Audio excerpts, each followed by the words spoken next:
It's a lovely day for walking around.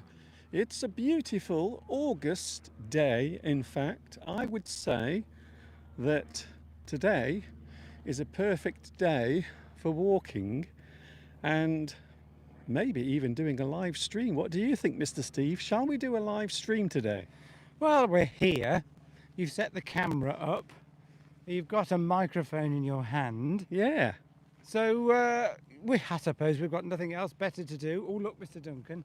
Dog patrols. Dog patrols. We have to be careful because there are dogs around here. They might bite us at any moment. But of course, we're not doing any harm. We're nice people. It's almost as if the dogs around here, the guard dogs especially, know that we are all right. Well, you see, that's a prohibited area. Yes, behind us. Yes. We will talk about this in a moment. Don't worry, Steve. Oh, there you are. Hi, everybody. This is Mr. Duncan and Mr. Steve. in England. How are you today? Are you okay? I hope so. Are you happy? I hope you are feeling happy. Today we are here. We are live, everyone. We have everything ready. Mr. Steve is wearing his big sun hat and we have the bench here. We have a place to sit just in case Mr. Steve gets tired, which is, to be honest with you, it's very likely. And of course, look, I'm wearing my shorts today. I'm wearing my shorts and there's nothing anyone can do about it. I need my sunglasses on, Mr. Duncan, when you've got those shorts because your legs are so white. The glare from the sun is making me blind. Isn't that lovely? That's very kind of you, Steve. I hope I can repay that compliment later. Here we are then. We are here together live from Much Wenlock. As promised, I said we would be live and we would be outside, and we are. We are right here with you on a Sunday afternoon. Something different, of course. We are in a very excited mood today. Do you know why? Well, today is our anniversary. 1 year ago today, we decided to do the civil partnership thing just to prove it. Oh dear. So now we've had 1 year of that, and so far it's not going too badly. Also tomorrow, don't forget, tomorrow it's my birthday. Tomorrow it's my birthday. Tomorrow? Tomorrow, Mr. Steve. I hope you've got something nice for me. You'll find out in due course. Okay. If you say in due course, it means you'll find out in a short while. Yes, as time goes by, you will find out. At the appropriate moment, you will find out, which for you is tomorrow.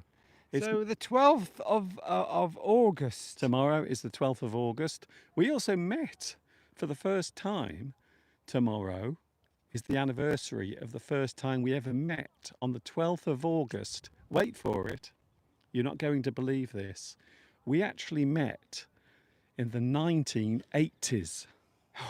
Yes. Oh, that was a long time ago, Mr. Duncan. I was only 20. How old would I have been? 24, something like that? No, 26. I was 24. You were 28. I was 28. Blimey, I was a bit late to the party. Yeah, in terms of dating. So Mr. Steve and myself, and there we go. I was wondering how long it would be before Mr. Steve started sneezing, and we didn't have to wait very long. That's because there's a lot of dust and pollen. It's quite windy here, but thankfully that we want the wind because that's going to make it cool. We're not going to get overheated. Yes, it's good today. We have a nice breeze. It's not too hot. It's warm, but it's not really, really, really, really, really, really hot. So it's not too bad. And of course, you can see the lovely view behind us as well.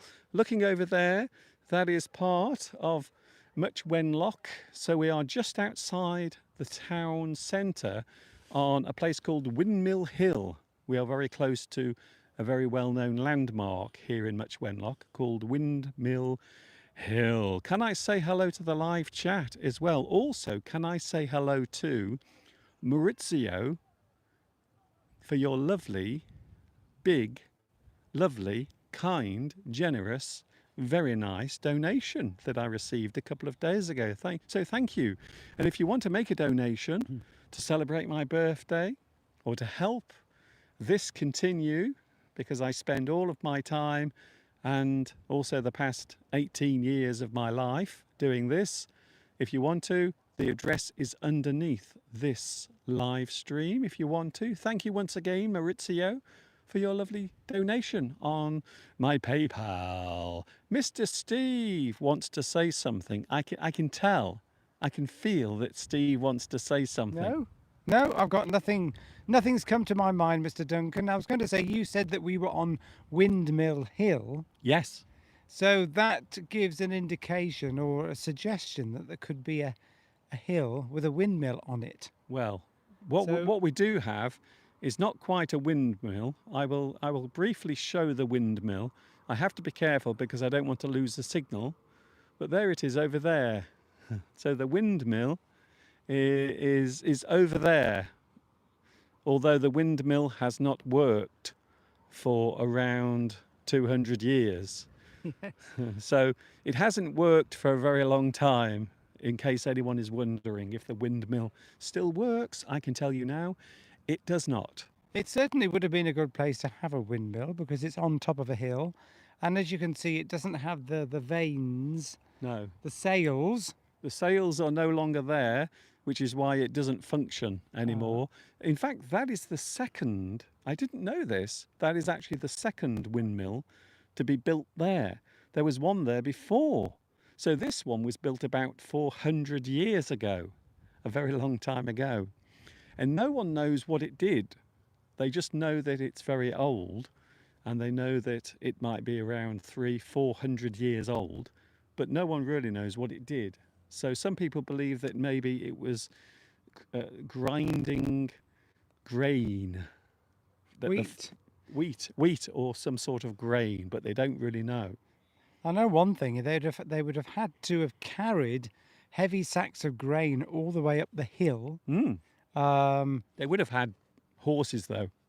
That's true. You are right, Mr. Duncan. They would have had horses. Yes, I don't think they would carry it on their own. I think they would have some sort of horse or maybe donkeys. There used to be lots of donkeys in this area.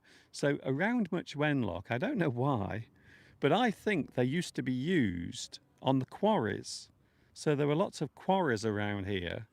In fact, there's one just behind us, which is now full of water that lots of people like to go swimming in at this time of year. But what I was going to say is this area used to have lots of donkeys. And this area was known for its wild donkeys. Can you believe that? Yes, and where we part of near an area near here, near where we live, used to be called Donkey Town. Yes, because all the donkeys were kept there. Isn't that weird? So there we go, a little bit more history of this area. So if you can see that fence behind us there, just the other side of that fence is the disused quarry where they used to get stone to build the local buildings. But as Mr. Duncan said, it's now full with water. They call it the Blue Lagoon. Yes, because it is blue. And local teenagers like to flock here in their cars to swim in it. But it's been bought by somebody now, and they have managed to try and do their best to stop people going in there because it's now private property. Well, the thing is, it's dangerous. It's dangerous to swim in a disused quarry because you don't know what's under the water. And around the country, there are many of these disused quarries around, and many people have died. They've died. They've drowned whilst swimming in the disused quarries. So it is not a safe place to swim. If you want to cool yourself off with some water, you could always go to the local swimming pool, I suppose. The live chat, we haven't forgotten, Mr. Steve. I can see that you're very excited. I wonder who was first on the live chat. Let me guess. We have a lot of people here today, by the way. Oh my goodness. I've just realised we have a very busy live stream. It's quite sunny, and we have protected ourselves. Vitas is first. Marshmallow. Hello, Marshmallow.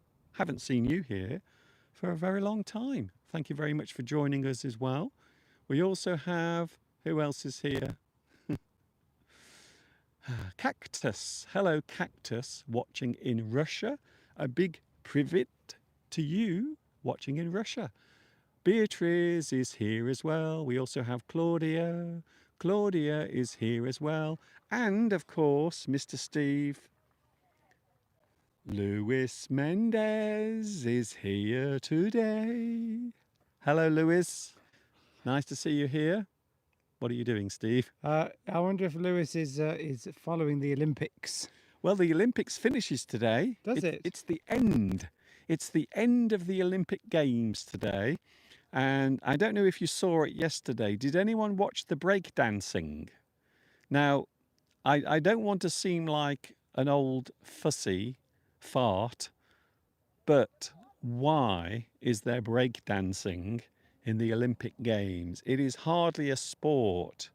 You might as well have, I don't know, hopscotch or skipping rope or, I don't know, just bouncing a ball on your head as a sport in the Olympics. Very controversial, Mr. Duncan.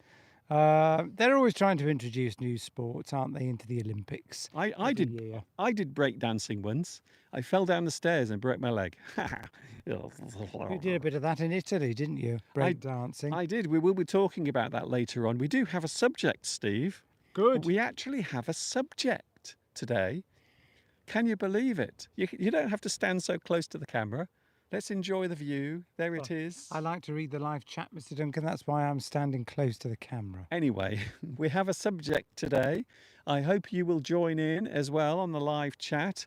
We are talking about things that we've done that we are slightly embarrassed about, or maybe something foolish or stupid that we've done in the past. For instance, for example, Steve just said something that I did whilst we were on holiday.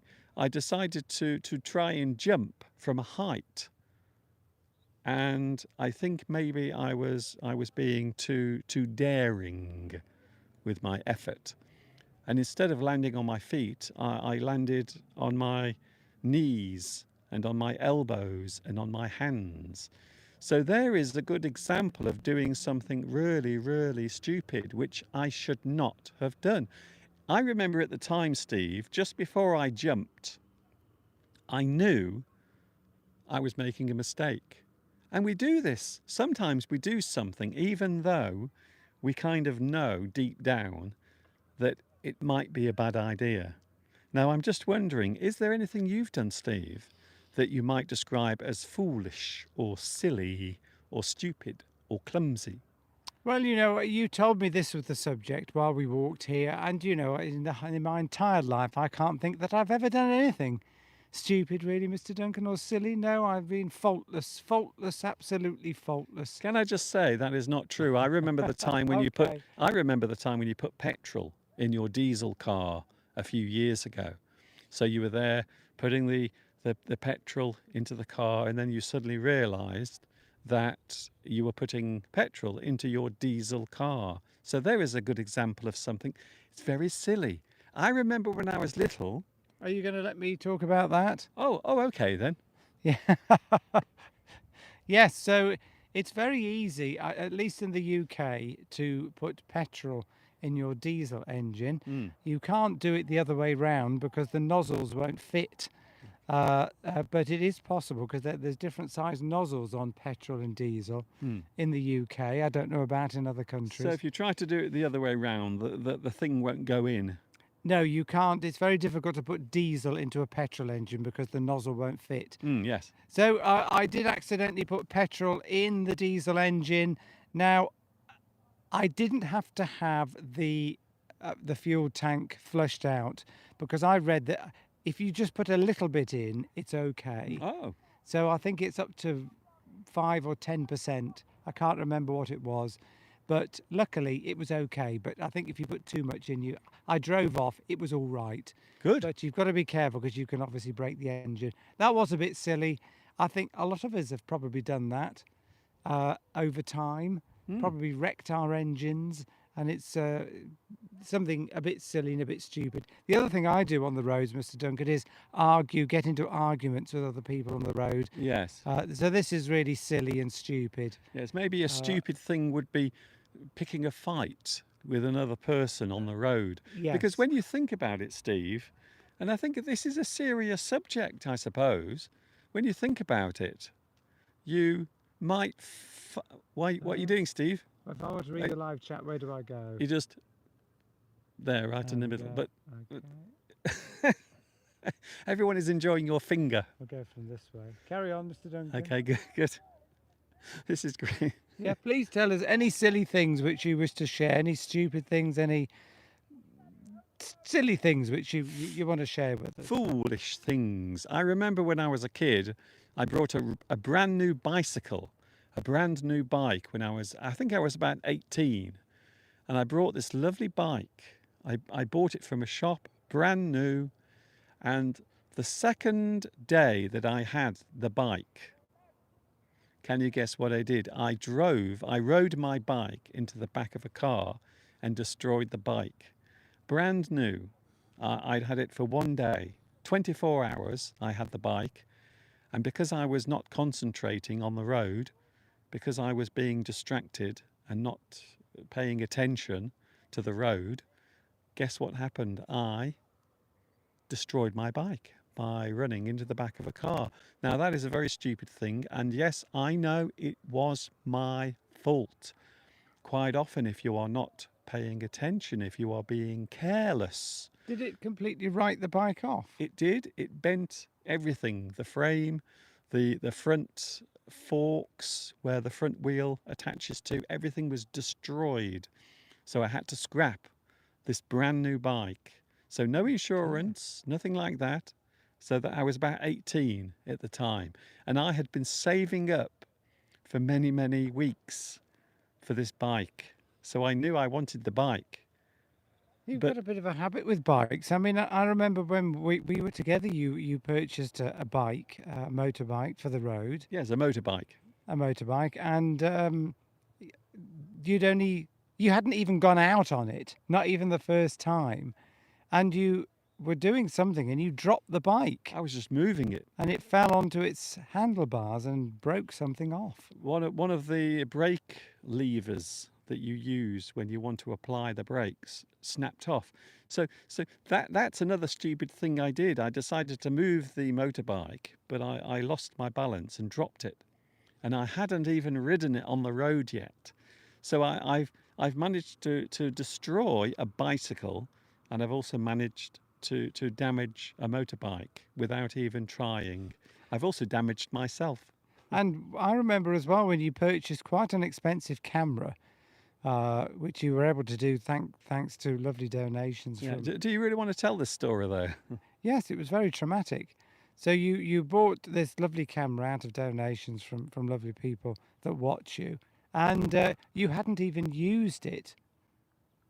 You were setting it up outside. It was quite an expensive camera, Well, I've and still got. By the way, the camera still works perfectly.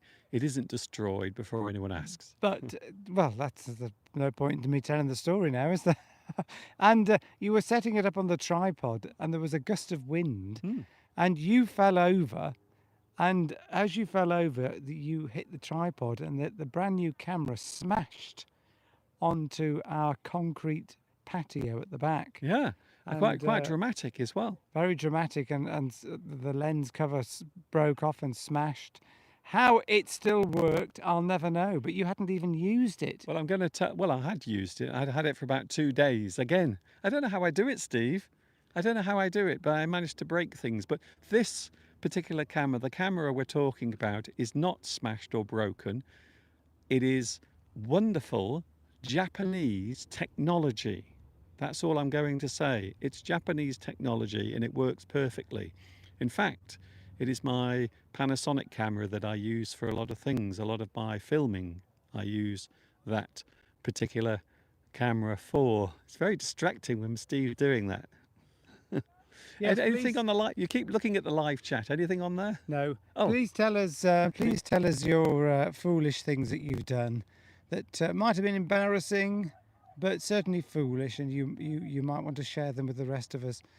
We've all done silly things. I mean, I've done silly things, um, and maybe at work sometimes embarrassing things when you're giving a presentation, and then you lose your place, and you forget what you want to say, Hmm. and you're all embarrassed. You might have the wrong notes, things like that. I've done a lot of that when I'm having to do talks to people at work or to customers sometimes. Well, And can I just say, I've done loads of stupid things on the live stream, things that I've forgotten to do, or things that I've forgotten to say when I wanted to. For example, last Wednesday, can you believe last Wednesday I had the wrong date on my live stream because I was rushing to set up the live stream. So you know what happened? I kept the old date. In fact, it was a very old date. It was July. So I think it said the 25th of July, even though it wasn't the 25th of July. So very strange. So that is a stupid thing to do, a foolish thing, especially when you're rushing. Sometimes when you rush, you make mistakes, and quite often those mistakes are silly, foolish mistakes. yes, please share. I keep saying it, but please tell us of something silly that you've done. Maybe recently. It could be, for example, I was cooking some bread in the bread maker not long after we'd had it, and I forgot to put the liquid in. So it baked the whole bread cycle, which takes about 4 hours. And when I took the lid off, it was just burnt flour, Yes, it wasn't very good. So unfortunately. needless to say, we did not eat that bread. We definitely did not eat that bread. And last night, Mr. Duncan, I cooked us a chili con carne, and I forgot to put the beans in. So we just basically had a plate of mince, which was a bit silly, but never mind. So it is possible sometimes when you're not paying attention, or maybe when you are doing something, one thing, or if you are trying to do too many things as well. There's a man coming out of my ear. Oh, oh, that was painful. Did you see that? Somebody just came out of my ear. So nice people out for a walk. Maybe they'll come and say hello. No, they're off. No, okay, Steve. I think they were illegally trying to swim in the Blue Lagoon, but hopefully they might get caught and then we can catch it all on camera. Oh, okay. I'm joking. I think actually they're picking wildflowers. One of the areas around here, well, this particular area, that they've actually reserved this area for the wildlife to grow, and some people like to come up here and pick the wildflowers. So I think that's what they were doing, and they're just behind us now, going off into the distance. I wonder if they know they are now starring in our live stream today, Mr. Steve.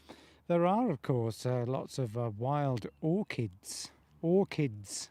Everybody gets excited when you mention orchids Hmm. in the UK because there's something exotic about an orchid, and they're like a protected species in the UK. So if you see an orchid, you go, ah, look, an orchid, and you tell everybody about it, and you get lots of kudos because there's something in the UK about orchids that everybody gets very excited about. Can I just say, I've never ever heard anyone ever in the history of my existence ever get excited. They're always on about orchids, Mr. Duncan. If you find orchids somewhere on a field, for example, you couldn't build on that field. You couldn't use it for anything.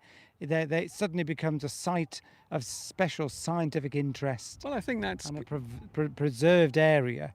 well, I think that's good for certain types of plant life because, well, this is something that I think we've become aware of around here. During certain times of the year, especially when the weather is very unusual, you can find that in nature things actually change. They become quite strange. I've noticed this year we have a lot of grasshoppers around everywhere. So we were walking here this morning and there were grasshoppers everywhere. I've never seen so many grasshoppers hopping around, to be honest.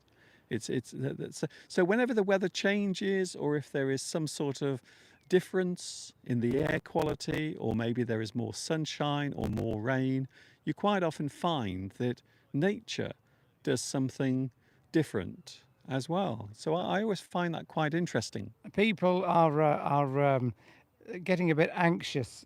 Christina, hello, Christina, and Anarchy, hello, Anarchy, are concerned that the sun is out and that we may not have sun cream. Well, there's something we're not doing today that's stupid, is that we have already prepared ahead of time, and I am well protected against the sun with Factor 30 sun cream. So we are both wearing sun protection today. So if anyone is worried that we are going to have old, wrinkly skin, don't worry about it, because we do have our super duper factor 50, is it?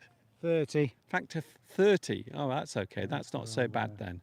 So it's a very strong sun protection, and it will keep us looking young and fresh forever and ever. So don't worry too much about it. Giovanni's excited about the orchids. Yes, they're all over the place. We've never seen so many this year. In fact, the field behind us is full of what they call, I think was it the spotted orchid, something like that? Yes, the spotted orchid. There are lots around this year because what's happened, because we've had a crazy year with the weather. Hello there. Hello there. We're being joined by some local walkers. We have We're not the local walkers, we're actually the Windmill Trust. Oh, I are you? see. Oh, how lovely. Oh, the Windmill Trust. And now Oh, and now exciting. you've seen us. You are the Windmill Distrust. Do you like that? There we go. There is a committee of people that look after the. Tell us what you do. What exactly do you do? Well, in 2000 and who are you? Well, I'm Mr. Duncan, and that's Mr. Steve, and we teach English. And at the moment, we are live across the world. Oh, right. Can you believe it? Oh, I can. Well, in 2002, a group of people spoke to the local landowner, Wenlock Estates, and asked about taking on this field and the woods and also the old tower as a trust, which in fact they set up as a charity trust eventually. And one of the stipulations was that firstly to repair the tower, get it in a safe condition, in fairness, which they did. They raised the money and did it. And second one, of course, is our interest is more in the land management now. I've just retired as chairman after 14 years, I think. Windmill's one of our the previous mayor.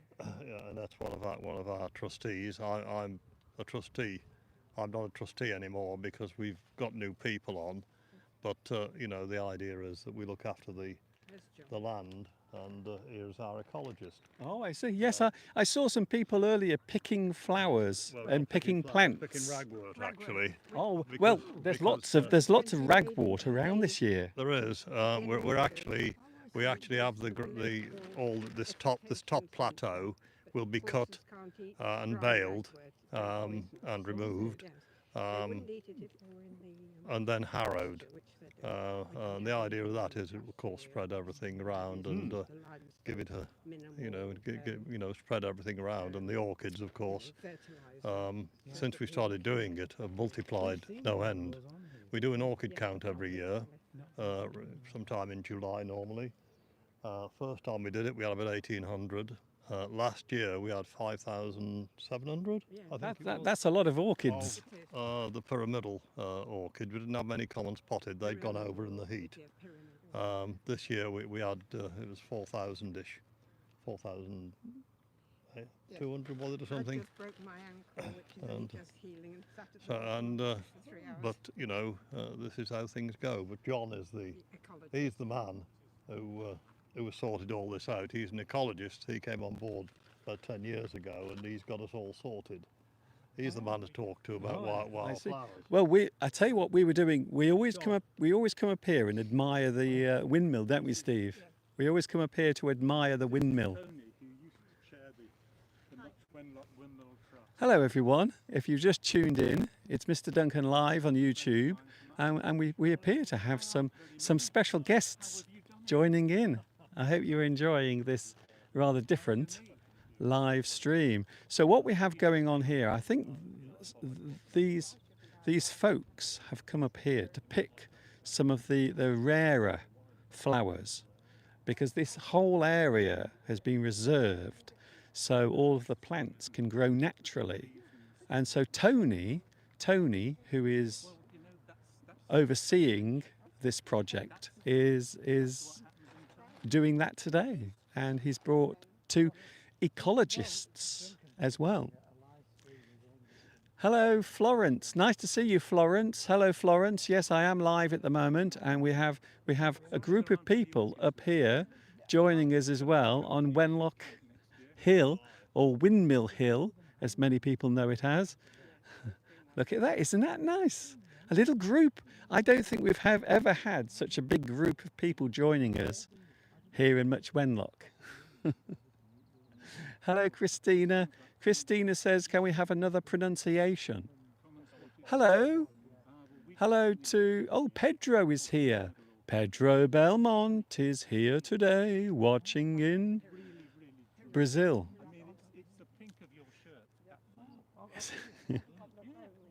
As you can see, Steve is getting very excited now by what is happening. So we are live today, and it's a beautiful day, Sunday. Much easier than this is a backup. Electronics. If you give me your email address, I'll add you to the list. Isn't this good? I almost feel as if I don't need to say anything. I wish I could just go over there and join the conversation. To make sure I've got the right one, and then you say yes, and then I'll add. So all I need is your email address. So what's going on, Steve? So I'm going to be sent an email address here so that I can join the local orchid Your local orchid count. the local orchid Every count. year in July. So every year in July, tell us what you do then. Tell us what about it. Well, What is Well, we count orchids. They've got a wonderful orchid up here, the pyramidal orchid. There are very few places in Shropshire, and there's 5,000. So we have to count 5,000 in 2 hours. So we need 20 or 30 people. We line them up with a piece of string between each person so that they stay in a line, and we walk across the field and you count the orchids between yourself and the person to your right. And it's been going up every year since we started putting it into really good management, because they used to have horses on here, donkeys. Yeah. Now it's cut for hay. It's absolutely wonderful. And we're now up to about 5,000 pyramidal orchids. It must be That's the a lot. biggest population in the whole of Shropshire. That is a lot of orchids as well. It's fantastic when you count them. It's amazing when you count them. Is this because the donkeys aren't here anymore that Yes. they've come back? Yes, but particularly because it's not grazed. It's now a hay cut. So a contractor, a farmer, will come in, cut everything, let it dry off in the sun, put it up into rows, put it up into big bales, and take it away to feed to stock. So it's going to be fed to cattle, to horses, which is why we have to take the ragwort out, because dry ragwort is poisonous. So the animals Take all the ragwort. don't like the ragwort. It can be very serious to them. It's more than that they don't like. When it's dry, it can have serious effects on them. For those wondering, by the way, ragwort is a tall flower, and you have lots of little yellow petals on them. There are lots of flowers with yellow petals, but there are very few ragwort left because we've been pulling it for the last 5 weeks. Oh, that's why there's Which is why we're here. that's why there's none at the moment, you see, because they've all been taken away. Because if you give ragwort, it is a type of plant. I'm sure you will look it up on Google somewhere. If you look it up on the internet, you will find that it is not always growing in all parts of the UK. So it is quite interesting when you find a certain type of plant that is rare growing in many places. But this particular area is a type of reserve. So you might describe this area as a type of reserve where all of the plant life is allowed to flourish naturally and to survive. And it's very interesting. So our friends behind us, a couple of them are involved with preserving the windmill, and the other two, the second couple that joined us, they are ecologists. They are people who are interested in nature, the environment, and sometimes preserving or making sure that certain types of plants are not destroyed or damaged by mankind. You know the sort of thing I'm talking about, I'm sure. It's very interesting. So this is I have to say, I was not expecting this today.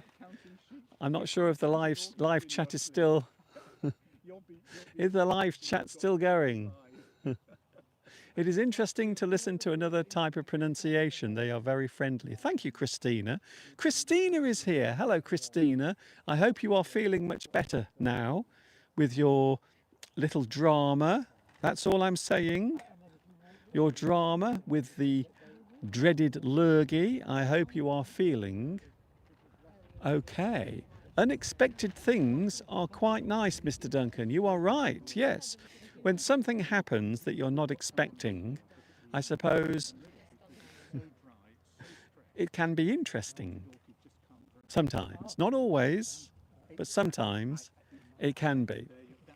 For those wondering where we are, I am broadcasting live from England and we are in Much Wenlock, a nice place in Shropshire, and we are at the top of the hill next to the windmill.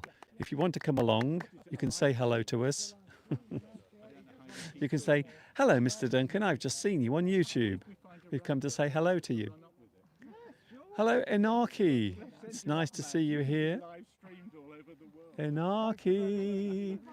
Edith is here as well. Hello, Edith. Thank you very much. See you later. Wasn't that You amazing? might see some ragwort in a minute because they're picking the ragwort because it's bad for the cattle apparently. Yes, I just mentioned this very briefly, that certain plants are not good for cattle. So if you gather the grass, if you take all of this grass and feed it to the animals, you have to make sure that there are no poisonous plants that could cause harm to them. Yes, because they're going to cut this for hay, dry it, and then feed it to animals. But if you've got the ragwort in there, it's poisonous to them. So they're picking that out before the farmer comes and cuts the hay for the cattle. So not only do they look for the orchids that are very nice and quite often rare, Mr. Steve said earlier that a lot of people get excited, and I think they were getting very excited by the orchids.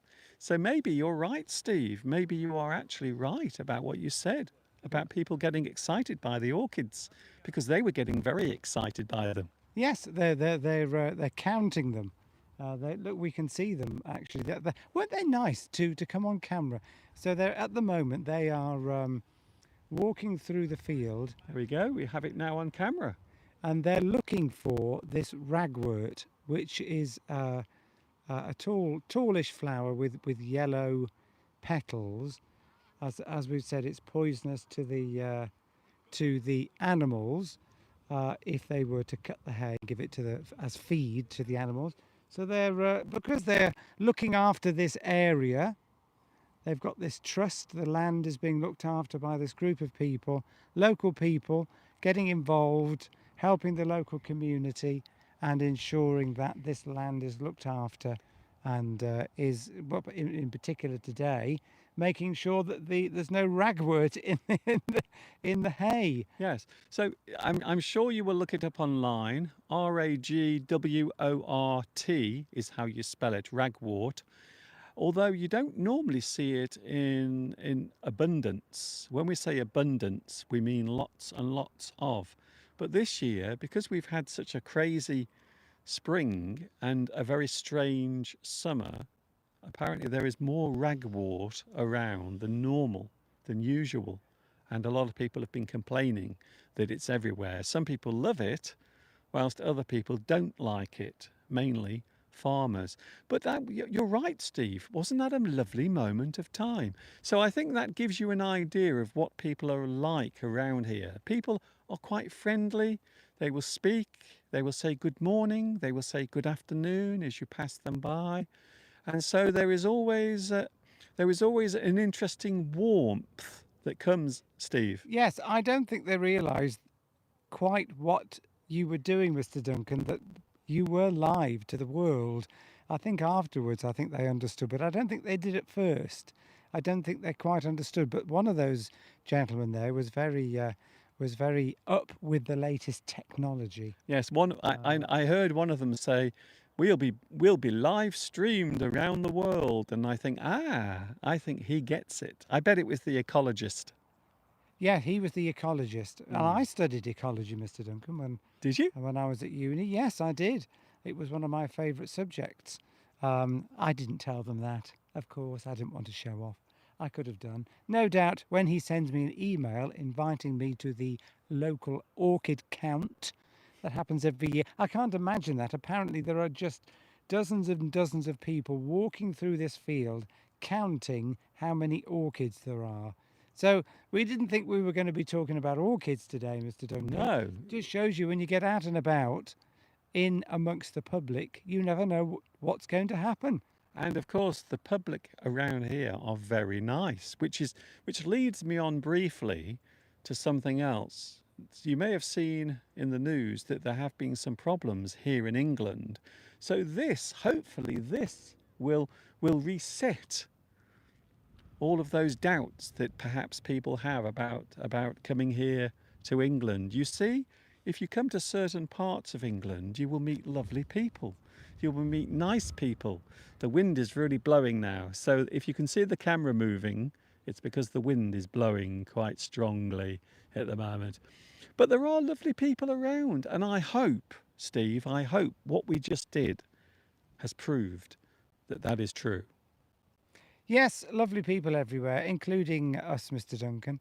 And of course, lots of people watching today have met us and can vouch for that. Yes. There's a good word, vouch. If you've met us for real, in real life, please tell us now, or tell everyone else what it's like meeting us for real. Is it a good experience, or was it terrible?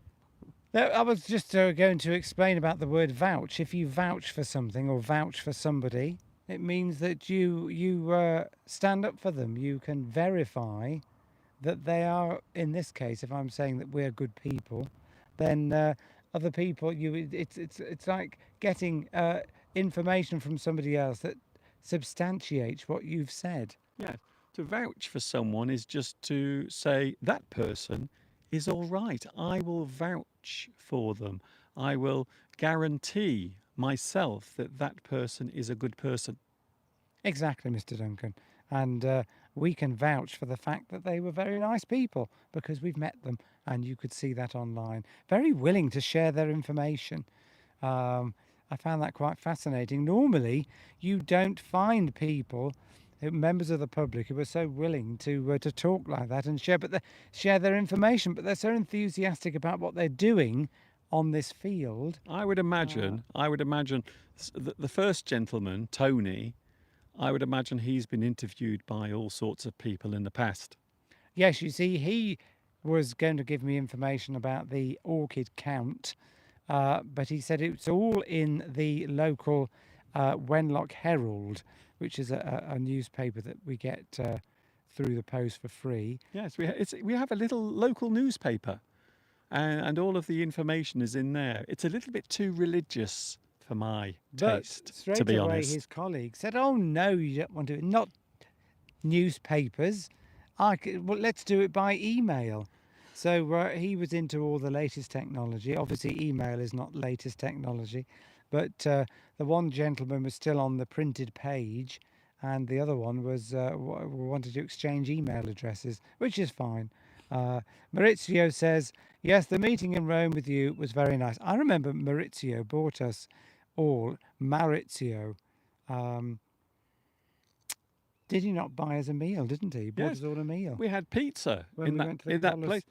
That was the place where Christina had her slight problem. I think that was the same day, wasn't it? But yes, we had and also we had a ride in his car as well. We did. A very nice car it was too. So thank you for that. By the way, we better explain when you say Christina had her problem. It sounds like it sounds very mysterious, Mr. Well, Duncan. I'm going to keep it mysterious because it's a thing that happened, and now it's all nice and okay again. By the way, Christina is with us, Oh, Christina's with us today. feeling much better after her second drama. I don't know. Another drama. Christina, can you do us a favour? Can you do me a favour? Can you stop having dramas? Thank you very much. Because my poor little heart can't take the shock. What other drama has Christina been having? Well, we're not going to talk about it now, Steve. We'll talk about it when we're not doing a live stream. Oh, I thought it was on the live stream. No. Okay, Steve. Right, okay, that's fine. I Right. feel as if I have to explain literally everything. Well, I didn't. I thought I don't know Mr. about Steve- this other drama. Mr. So, Steve, out on some crop near my zone, there are lots of that weed, and we call it Senechione or right. Senechione. Senechione. So Saturino must have looked that up Hmm. on the internet. Yes, it's very. I didn't realise that, but it's very bad for cattle. They get quite sick on it, and particularly if it's dried, because I don't suppose they would notice it was in the feed, Hmm. the winter feed, which is all the hay. Whereas if it was here in the wild, they would be able to smell it and they would avoid eating it. Hmm. But if it's mixed in with the hay when it's harvested, then they might eat it and not know they've eaten it and be very sick.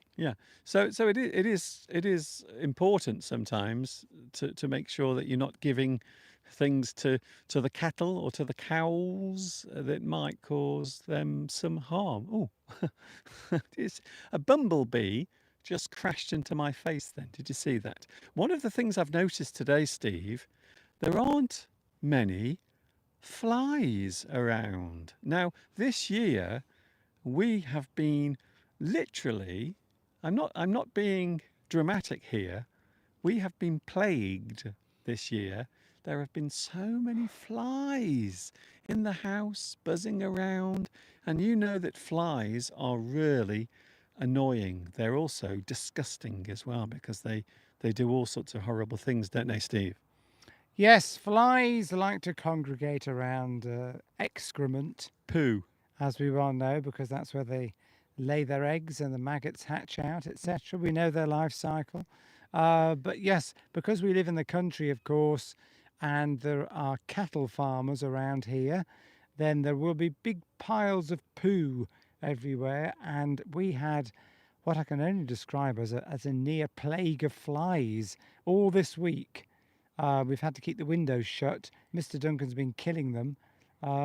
I've lost count of how many flies we've had to kill in the house this year. Now, the next time you describe me to someone, you might be tempted to say, Mr. Duncan's so lovely, he wouldn't hurt a fly.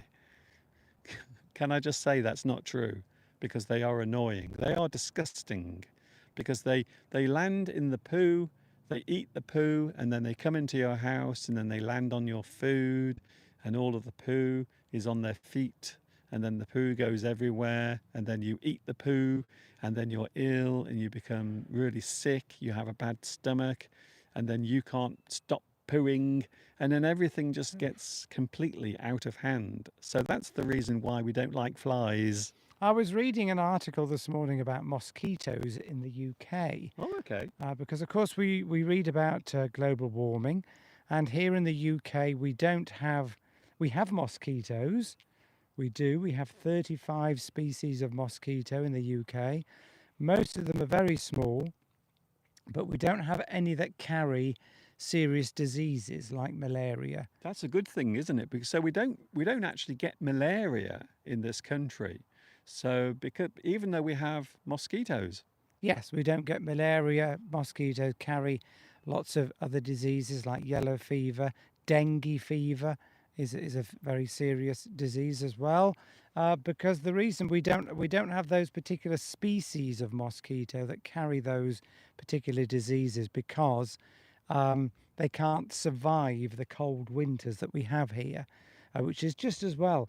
Because apparently we do get a lot of certain species of mosquito that will carry malaria. They come in on the lorries and the boats that come from foreign countries delivering goods, and apparently around some of the ports, they have discovered some of these species of mosquito that could potentially carry malaria, but they can't survive the cold winters. But in the future, if winters get milder and milder, global warming, there's a very real possibility that we could get a species of mosquito that survives the winter, and we could get malaria in the UK, but it's unlikely, very unlikely. So don't worry, if you come to the UK, you won't have to worry at the moment about catching malaria from the mosquitoes. But at least the flies have relatively disappeared. There don't seem to be so many flies around now. By the way, we're also being watched by a buzzard. There is a huge buzzard flying over us, circling around. Yes, you can hear it. Can you hear it? Can you hear the buzzard? Oh, it's stopped now. So quite often we get lots of birds of prey around here. Buzzards, kestrels. No, that's there it is. There's two of them. There's actually two buzzards.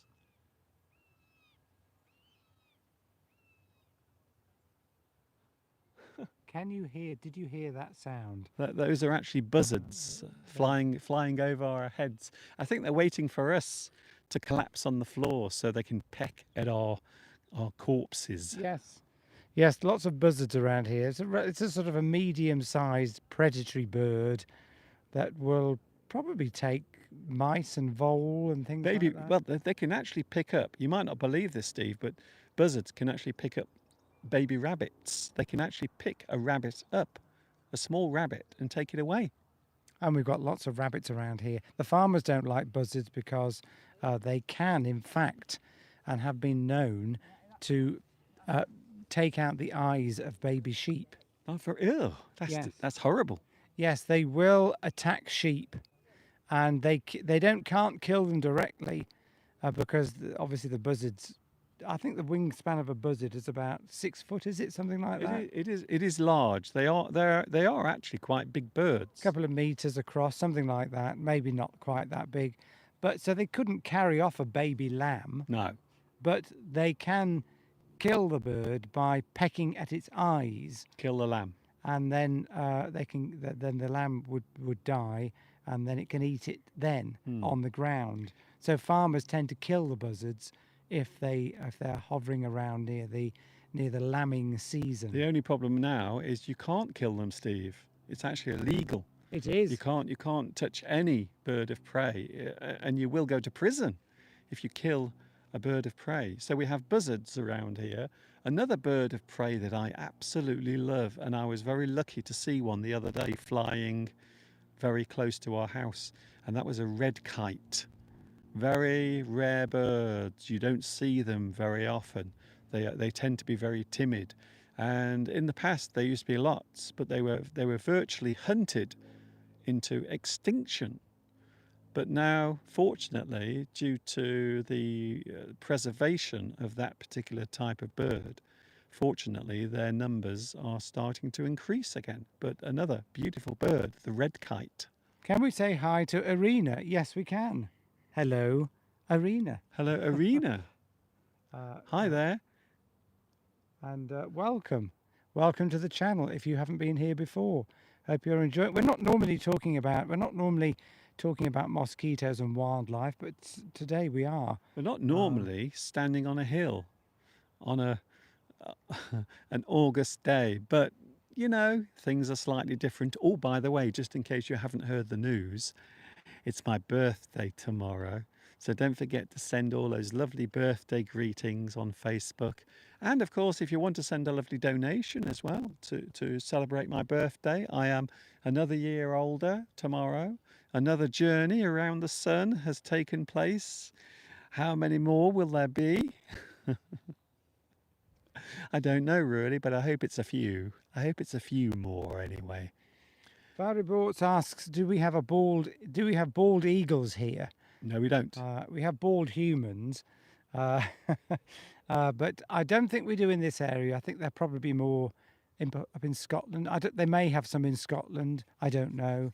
But eagles are quite rare, I think, in the UK, aren't they? They're normally found more warmer climes. The United States, certainly across the American continent, there are lots of eagles. In fact, it's the symbol of the American, I suppose, the American identity, the USA identity. We often talk about the bald eagle.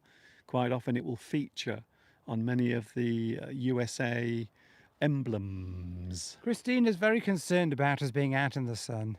Thank you for your concern, Christina. Well, I'm getting. Do you want to know what I'm doing? I'm actually getting lots of sun on my legs. Look, can you see my lovely, lovely legs? Look at that. So I'm actually wearing my shorts. These are the same shorts that I wore when we were in Italy. And I have to say, it's rather nice walking around in my shorts. I feel as if I want to do a little bit of break dancing, like in the Olympics. I should be doing some break dancing, Mr. Steve. Did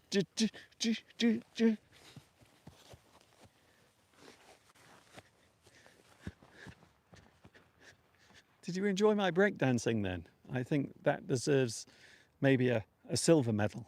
I think bronze. Bronze is all you're going to get for that, Mr. Duncan. Yeah, mosquitoes. Back to mosquitoes. Oh, okay.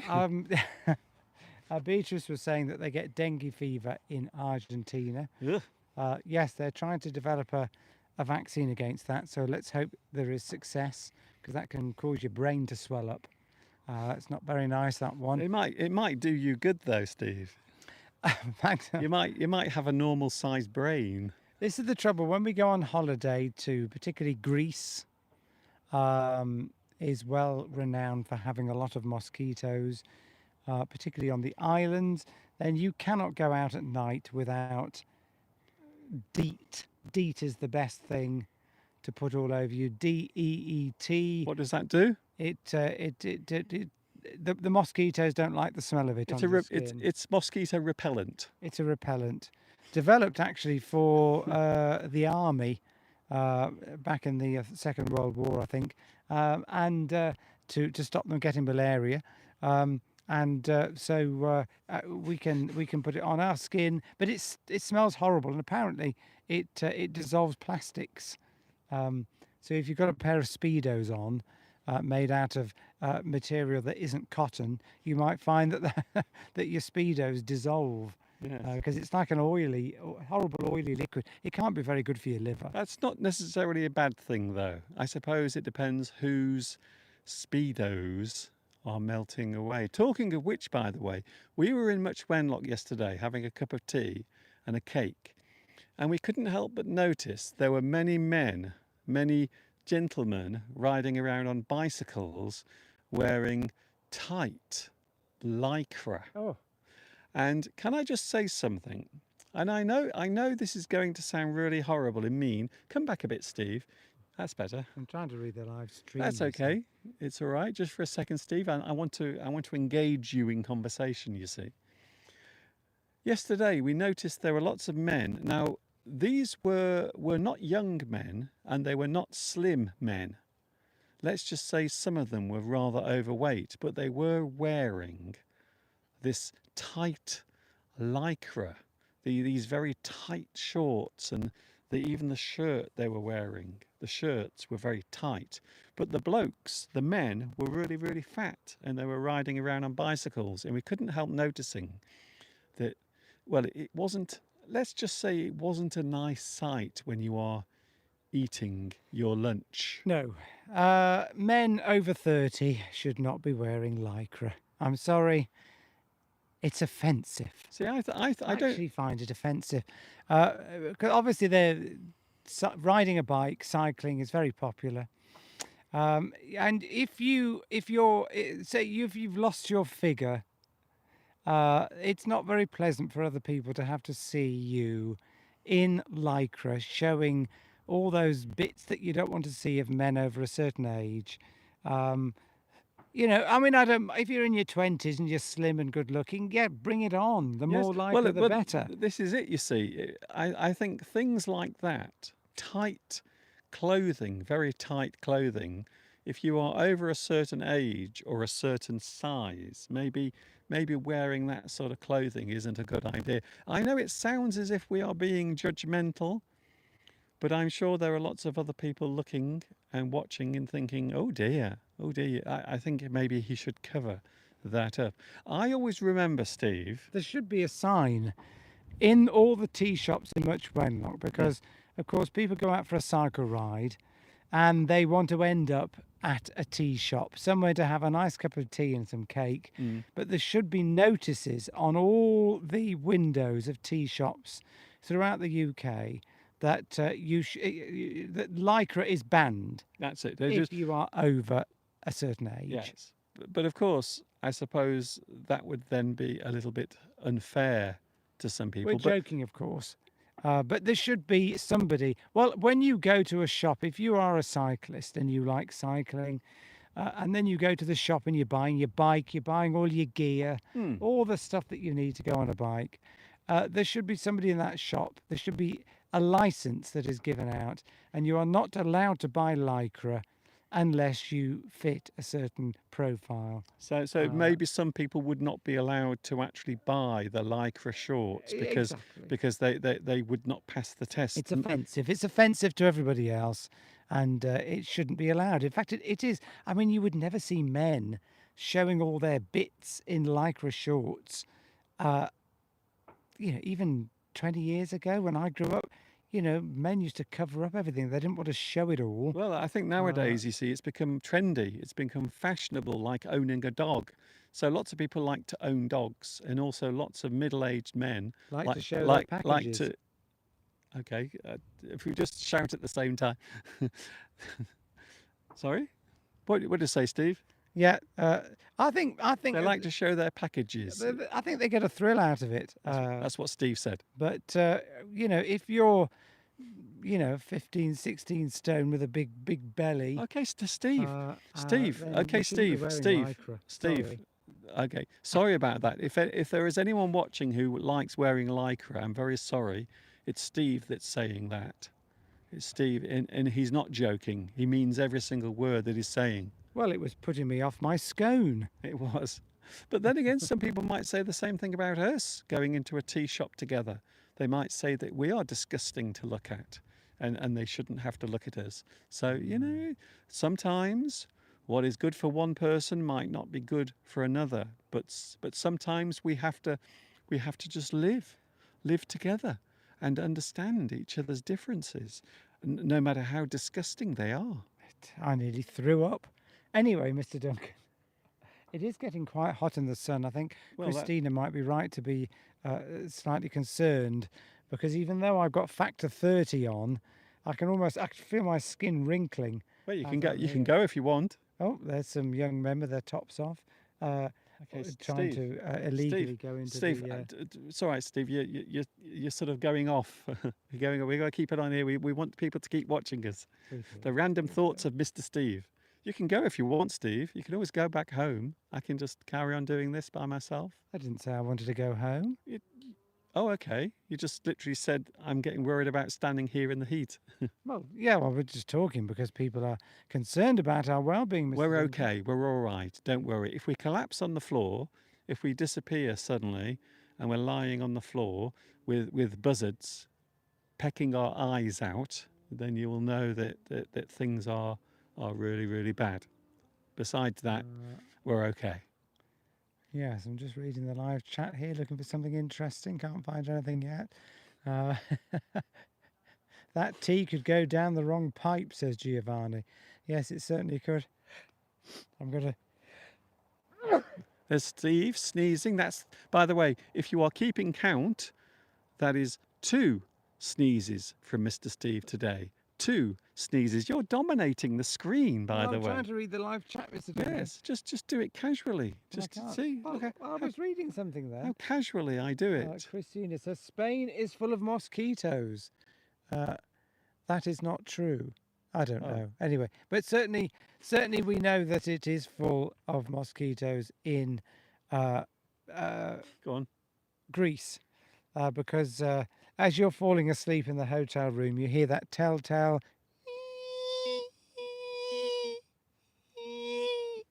going past your ear, which is very distracting. It's dark, and you know you're not going to sleep because if you don't get that mosquito, you're going to wake up with a big bite mark.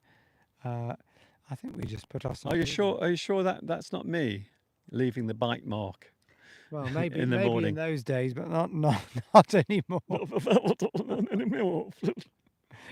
When we were younger, maybe yes. But you can buy those plug-in devices. They're very effective. What?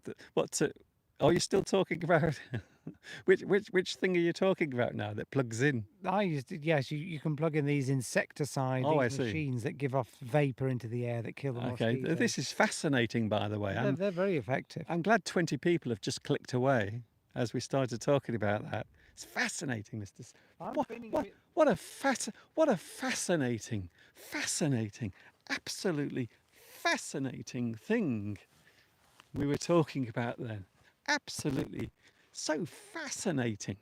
Did you enjoy that? Steve is choking on his water with a little bit of help from me. It's my birthday tomorrow. It is my birthday. I will be another year older tomorrow. And Mr. Steve is going to buy me something nice. I think, perhaps, maybe, I'm not entirely sure. I suppose it depends how well behaved I've been today when you think about it. Are you going to buy me something when we go in? Are we going into town after this, or are we going straight home? We could walk into town, but I have no money on me. Oh, nor do I. So we could actually find some orchids and sell those, couldn't we? Maybe we could sell those to the local people. I could sell my body again at the back of the Shire Hall. Oh yeah, but that didn't end very well last time, It did did it? not. No, I spent the next day giving out all the refunds. Yes, and we had to go to the local Go on. hospital to get you checked out for certain diseases. Oh, not again. Not again, Mr. Duncan. Not again. Well, that's you really know how to kill a live stream, by the way, Steve. You really do. Do you want to do a live stream for your birthday, Mr. Duncan? I'm not sure because we won't be here tomorrow. We're going out tomorrow for Are my we? birthday. Well, as far as I'm aware. In fact, I've just realised. Do you know what? I've just realised I have absolutely no idea what we're doing tomorrow for my birthday. I don't actually know. Christina is so concerned about it. I've just drunk some water.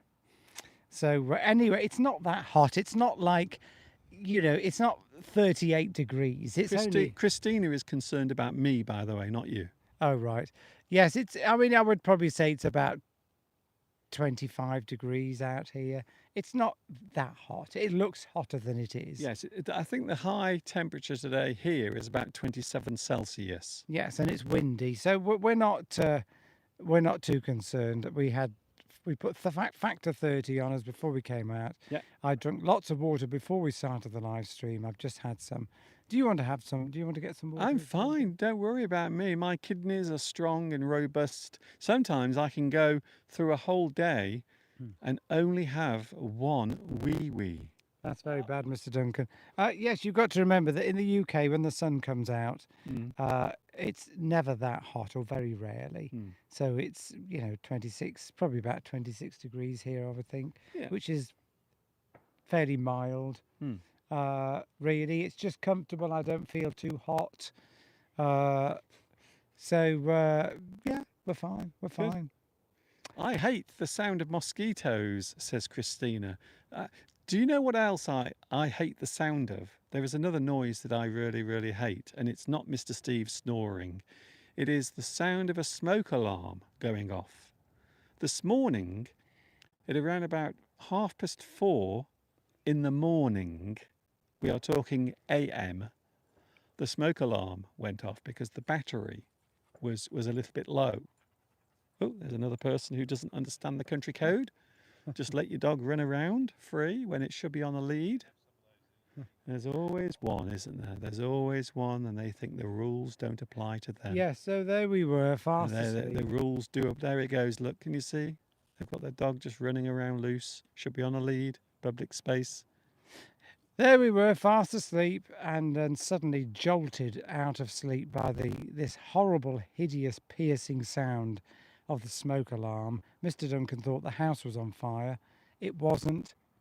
It was the battery going low, There they are behind us now. and They think the rules of the land don't apply to them. well, I bet if those trustees of the windmill trust people that we interviewed earlier, if they saw them, I think they would go up to them and tell them to put that dog on a lead. Yeah, it should be on the lead. That's why. Yeah, it's all right. Well, that's not Stupid people. talking about stupid things. That's a stupid thing to do, isn't That's a it? stupid thing to do, especially in an area where you don't know if there are any people around. You shouldn't have your dog off the lead. It One of should those, it yeah. should be on the lead, especially that type of dog, because it's a big dog.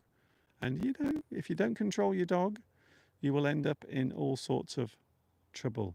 So the smoke alarm went off this morning, woke me up. The battery. You know what happens when when the smoke alarm goes off. Sometimes it makes that beep beep beep beep noise, and it did this morning. And I jumped out of bed because I thought the house was on fire, but it turns out it was just the battery was low on the smoke alarm. Did you know that there is actually nuclear radioactive material inside smoke alarms? There is, Mr. Duncan. Yes, it doesn't travel very far, so it's quite safe. Good. The, whatever the radioactivity is only travels a short distance. But yes, you don't want to eat the innards of a smoke alarm. No, Because no, I don't think it's something you want to do. So if you are thinking of taking your smoke alarm to pieces and eating all of the parts inside, please don't, because some of it is radioactive. Isn't Yes. that nice? the detection system requires that. I don't know how it works. I'm not a technical person. I'm not afraid of dogs, but I am afraid of stupid people who don't put their dogs on a lead just in case the dog decides to do something crazy. There is a big difference, you see. I don't hate dogs. I hate people who are not able to control their dogs. There's a very big difference, you see. 40 degrees in Italy. Inaki, I think, said it was 42 degrees earlier. Sure, he said it was 42 degrees. Good. Where Inaki is. So, yeah. So we wouldn't be standing outside in 42 degree heat, but it's quite acceptable here at 27, 26, 27, although the sun is feeling very hot on my back. So yes, I'm not sure if I can stand much more of this, Mr. Duncan. Poor Mr. Steve. You see he can't take it. Not like us young people. I'm much younger than Mr. Steve, you see. Can you tell? I can just take this. It's no problem for a young fit person like me. I don't want to get premature aging of my skin through the UV rays of the sun. I think it's a Mr. bit Duncan. too late for that, Steve. It's Thanks too for late. that. Especially that close up now of you right in front of the camera. That is not a great shot. Who else is here? Who else is here, Steve? Mr. Steve. Kanu Husseinova is here. Hello, teachers. Hello to you as well. Thank you very much for joining us today. That's very nice to see you here. I think it might be your first time on the live chat. It's very nice to see you here. We've had a very interesting day here on Windmill Hill in Much Wenlock. We could always end by going, if you wanted to, going and showing people that lovely pool in the disused quarry. I don't know whether I think the signal might disappear. all right. If we go down there, I think the signal will vanish. Always with a signal. Well, if we don't have the signal, Steve, people can't see us or hear us. Here in Brittany. Oh, Lewis is in Brittany visiting his family. 25 degrees, so that's very similar to here. So yes, that's a very pleasant temperature. I would say the climate in Brittany is very similar to here in Britain. And when we were in Tuscany earlier this year, it was only a few weeks ago really. It was around this same temperature, so it was quite pleasant to walk around. Yes, it was very easy to walk around. We have a new person just come on there, Steve. Hello to Tisha Dishani. Hello, Tisha. Nice to see you here as well. Where are you watching at the moment? Somewhere nice, I hope. Somewhere pleasant and somewhere comfortable, I hope, as well. Well, it's been interesting, hasn't it? It has. I mean, we weren't expecting to interview local people who are looking after this land. I thought they were going to throw us off. I thought they were going. The first person said, "Oh, who are you? What are you doing here?" Well, first of all, this is public land It is public land, and they can't throw us off. and I should have said, "Oh, we were thinking of having a barbecue." That's what I should have said, because if there's one thing you shouldn't be doing in the summer, in an area with lots of dried grass, is having a barbecue, because obviously you could set fire to the whole area, That makes sense. and then they wouldn't be counting any orchids later on this year. And that's all I've got to say on the matter, Mr. Duncan. So we've had a lot to look at today. We've been looking at the windmill. We've been looking at orchids. We've been looking at ragwort. We've been looking Wort. at Mr. Steve, which is pretty much the same thing as ragwort. Something that grows, creeps, and can be quite annoying And poisonous. and poisonous as well. Yes, very similar to Mr. Steve. Thank you very much for your company. I hope you've enjoyed today's live stream. It's been different. We've been on for 1 hour and 17 minutes. It feels longer. It feels longer for the viewers as well, I think. Thank you very much for watching today. And I hope you've enjoyed this rather unusual live stream with other people getting involved today, Steve. We actually had an interview with some people who were just passing by. Yes, that wasn't planned. If you think that was planned, it wasn't. We never plan anything. That's true. One of the beauties of doing this is you never plan too much, because if you plan something, you know what happens. It always goes wrong. There are always problems. So it is my birthday tomorrow. We might appear tomorrow to celebrate my birthday, but I'm not sure what's happening. I don't know if Mr. Steve has a surprise for me. I have no idea. I'm judging by the look on Mr. Steve's face, I'm going to say no. So we might be with you tomorrow. I might be just lying in bed, taking it easy, being pampered by Mr. Steve. Pampered. There's a good word. Pampered. I don't feel as though we've taught much English today, Mr. Duncan. We have. We've been doing nothing but teaching English. Everything we've done today is teaching English. If you pamper somebody, it means, and it's often done at birthdays, a special time for somebody, maybe they've got a wedding. But normally you pamper somebody, your loved one, on their birthday. It means that you just do special things for them. Bring them a cup of tea in bed, cook them breakfast, let them sit there and do what they want, take them out somewhere. You pamper them. Yes. Pamper. You treat them kindly with lots of favours and gifts. You give them a very comfortable time or a comfortable life. You pamper someone. You fuss them, rather like a mother fussing her baby. They pamper their baby. In fact, I believe there are diapers, a brand of diapers called Pampers as well. So that might be connected to the word. Who knows?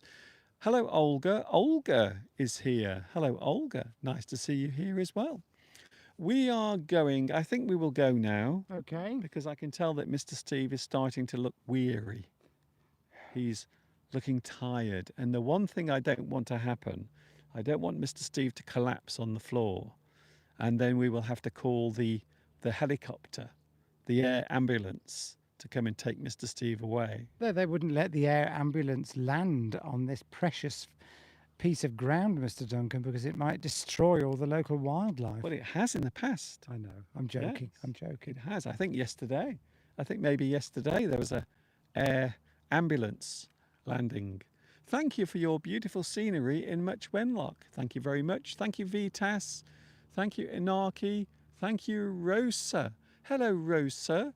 Oh, we're not going just yet. Oh, it's Father's Day, apparently, in Brazil. Hello, Brazil. It is Father's Day today. Hello, all you fathers in Brazil. There was a horrible plane crash in Brazil, wasn't there? So we feel your pain for what's happened there in Brazil. It Quite was, dramatic as well. Quite dramatic, yes. Horrible, horrible. But yes. Thank you very much, Vitas. That's very kind. And also, we had quite a few people coming on today who we haven't seen for a long time. Alessandra is here as well. Thank you very much for watching us today. We will be back normally at our normal time and normal place next Sunday. So everything will be back to normal next week, and whatever normal is with us. I'm not quite sure. And of course, we might be with you tomorrow. Tomorrow is my birthday. Happy birthday to me for tomorrow. And I don't know what Mr. Steve is going to do. Whether he has a nice treat for me, something nice, I just don't know. Already, he is shaking his head. Don't get your hopes up, I never do. is what we say to somebody. If you are trying to reduce their expectations, lower their expectations about something, you say to them, don't get your hopes up. You might invite somebody to a party and they might say, oh, I'm very excited. What's it going to be like? And you might say, don't get your hopes up. Curb your enthusiasm. Yes, you know it's not going to be as good as that other person thinks it is. So you say, Well, as I always say, never expect anything in life and you will always be pleasantly you surprised. normally say it sarcastically. Right. Thank you very much for your company. We are going now. We're going to walk over here.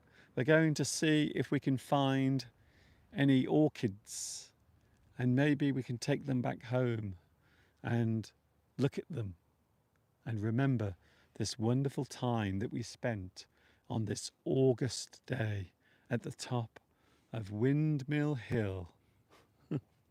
Hello, Hansika. Hello, Hansika. Where are you watching at the moment? Sri Lanka. Sri Lanka. Hello, Sri Lanka. It's nice to see you watching today. Very nice. Thank you very much for your company. We will see you soon, maybe tomorrow for my birthday. We're not sure at the moment. We just don't know, do we? We don't know. I don't know what we're going to do. Mr. Duncan certainly doesn't. But there could be a surprise in store. Who knows? Hello, Kin Cham, who says, are you in China? I am not in China, not anymore. I used to be. I used to live in China, but now I am here in England. See you soon.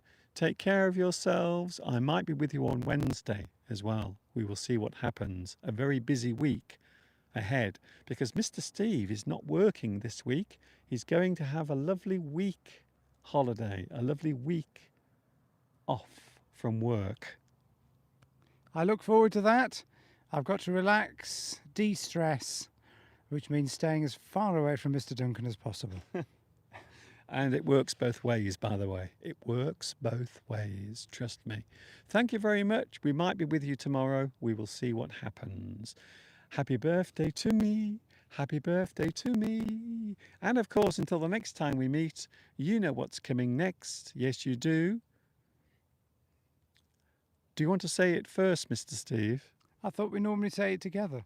We do, when it works. Okay, Here we let's go. try. Are you ready?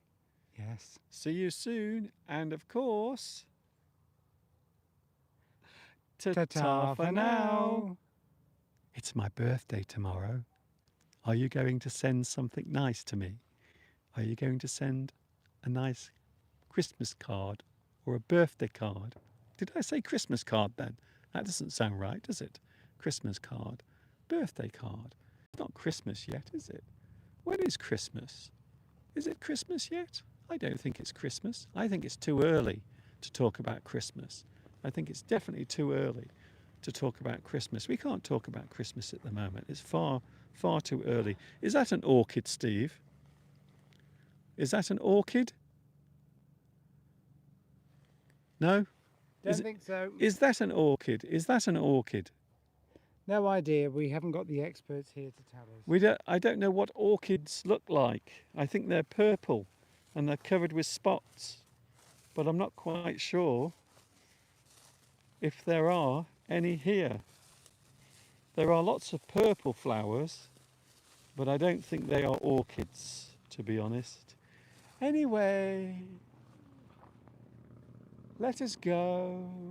It's time to say goodbye. It's time to say farewell from England. And of course, until the next time we meet here, I'm going over there, by the way. Bye.